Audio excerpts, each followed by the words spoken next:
court officers are, so we don't have this distraction as much. It's really hard. It'll be a little bit quieter, easier for them to focus. And this is like our sergeants. They're down here for 12 hours in this nonstop. That's crazy. Yeah. Yeah.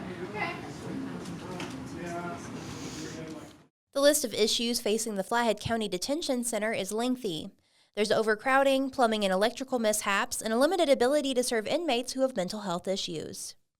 County and public safety officials have been discussing building a new facility for decades, doing what they could to keep up with maintenance and space needs in the jail.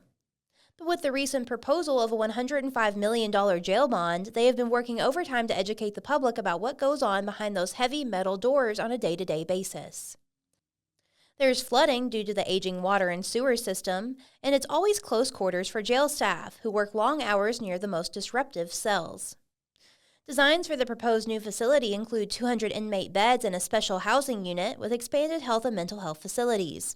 It would also house the sheriff's office and a courtroom.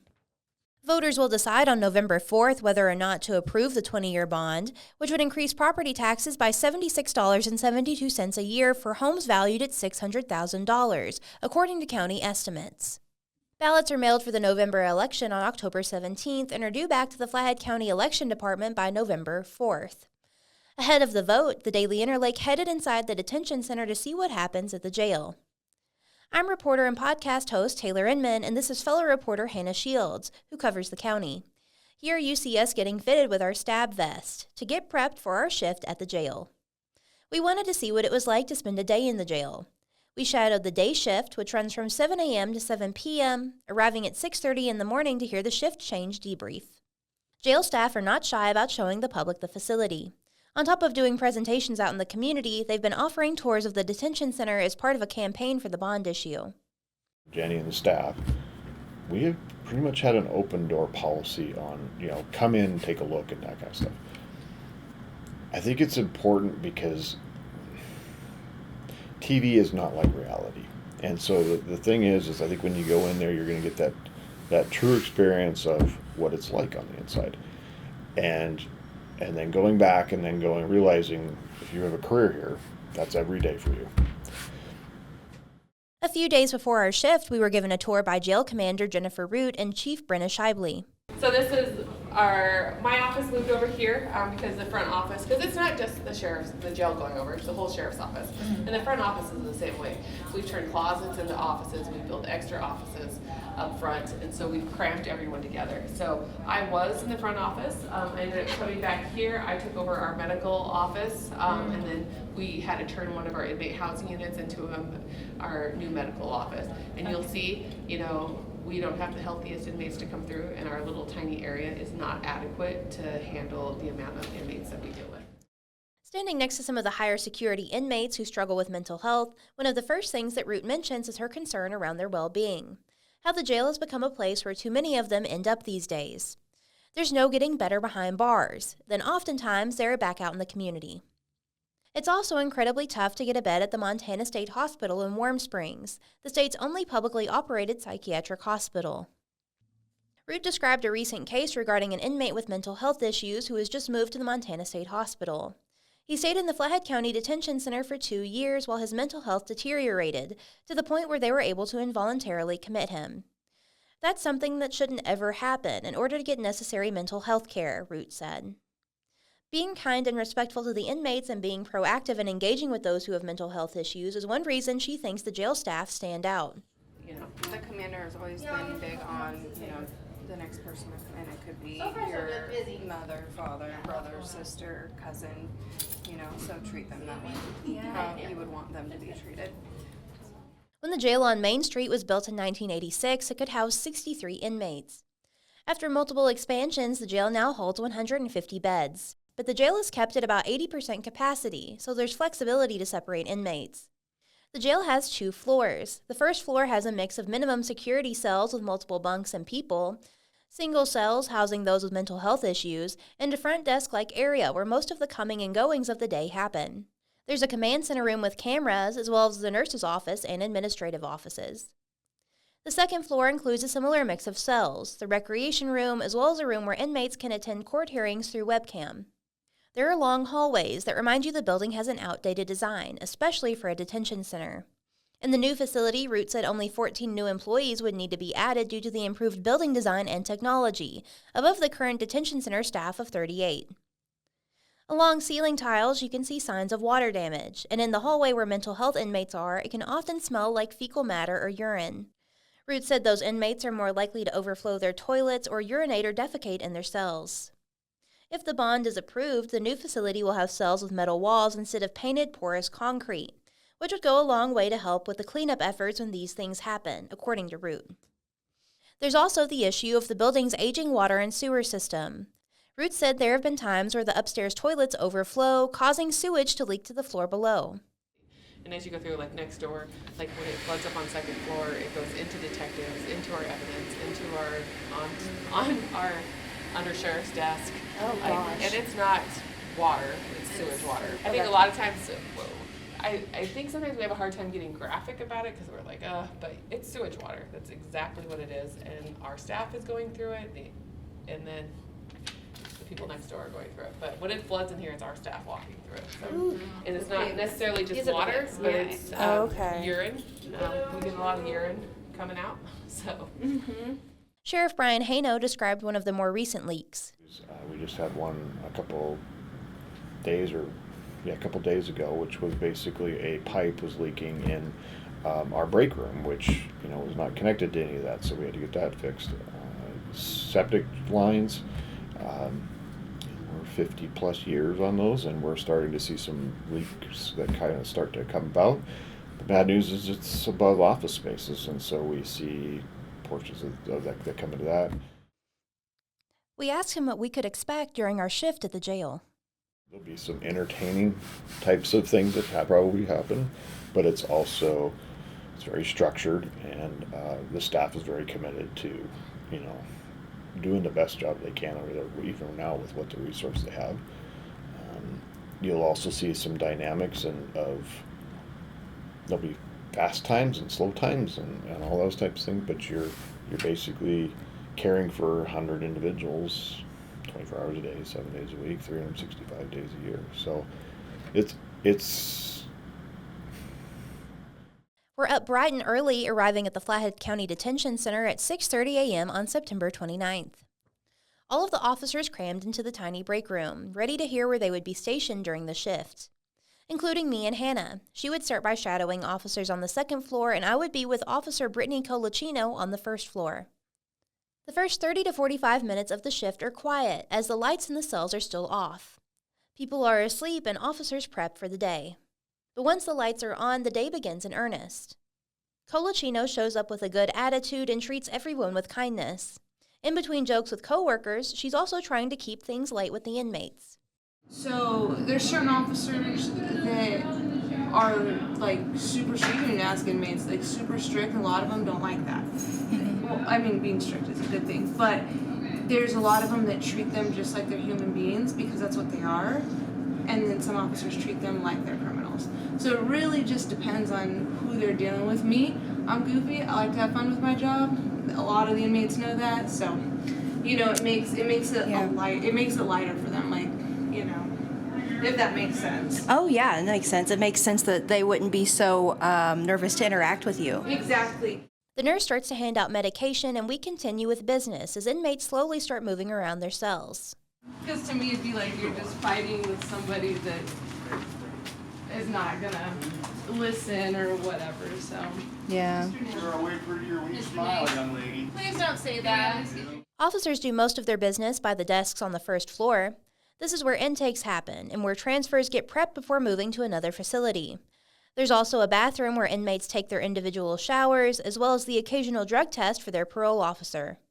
The so-called drunk tanks for both men and women are here, as well as mental health cells where mostly male inmates with mental health issues are housed alone. There are disruptions throughout the morning. And this is like our sergeants. They're down here for 12 hours in this nonstop. Crazy. Yeah. Yeah. After hours of the yelling mixed with the occasional banging on cell doors, it wasn't hard for me to see how this could wear on officers during long shifts.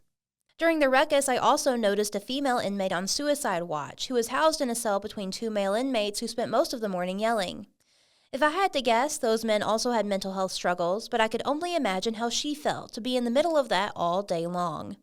I thought back to the conversations from our jail tour when we discussed how jail doesn't do anything to improve someone going through a mental health crisis. When breakfast comes up here, we'll get you a meal.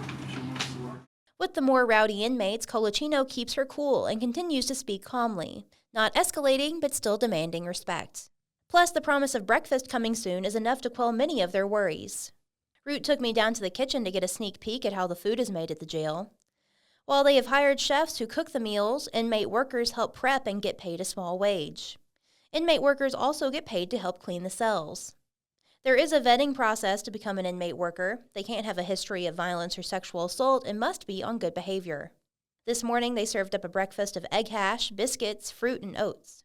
Root ordered a tray for me and Hannah, and while it's not the most appetizing looking, I can confirm that it's not too bad. Well, if you don't start with the egg hash like I did.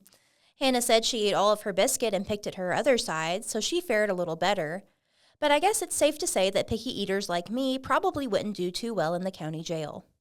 In between chores, I watched officers conduct day-to-day tasks like booking and inmate transfers.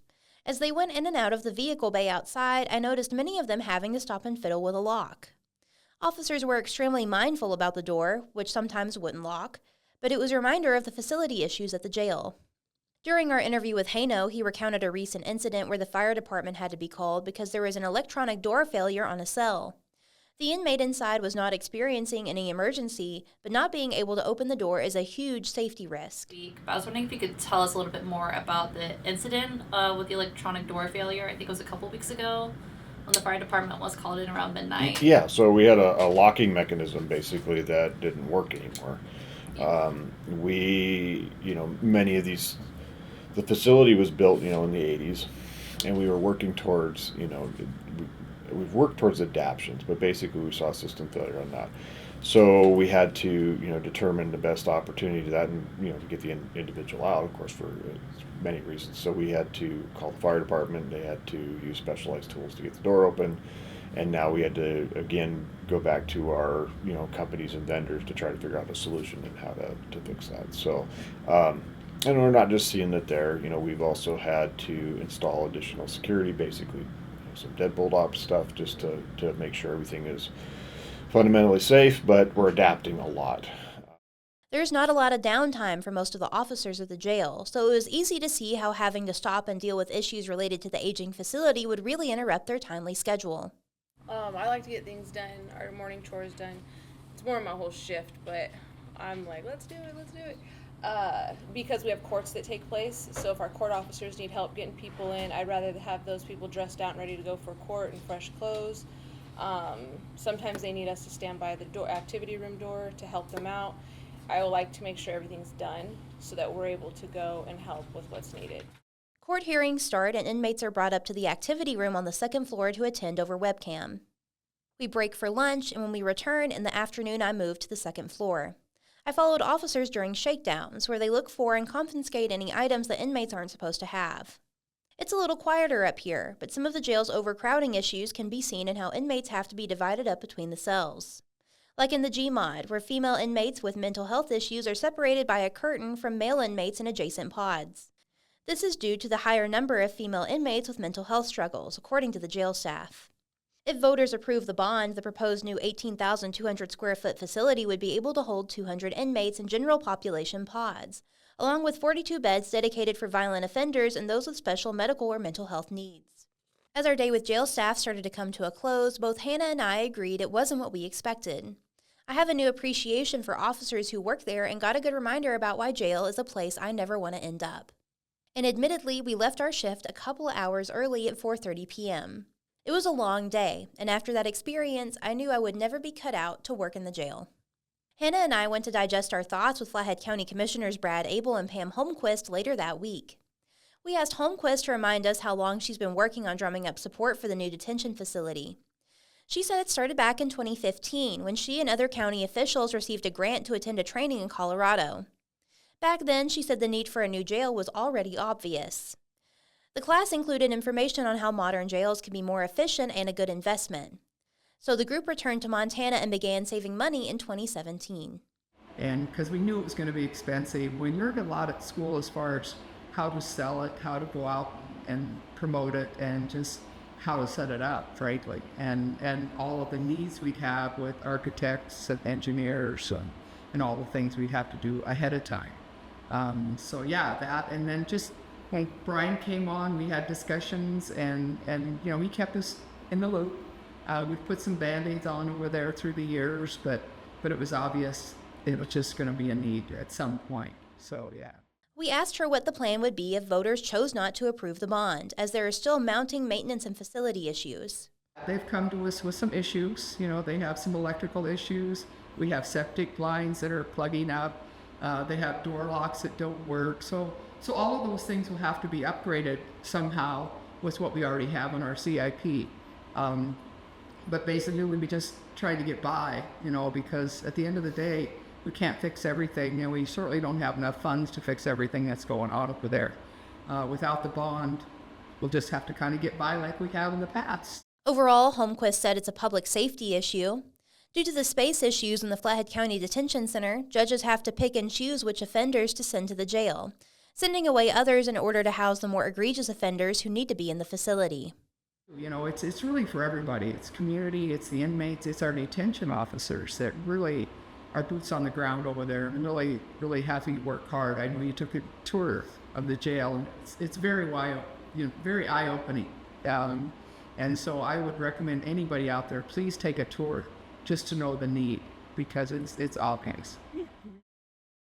Accidents happen. If you're injured, the costs can be insurmountable. You need someone on your side. Trust Van Law. You'll get the representation you deserve as we guide you every step of the way. We handle a wide range of cases, and with our knowledge and local experience, we'll successfully resolve your challenge to get your life back on course. I'm Jordan Van. Call us now at 406-VAN-LAW. That is 406-826-6529. Or you can find us online at vanlawfirm.com.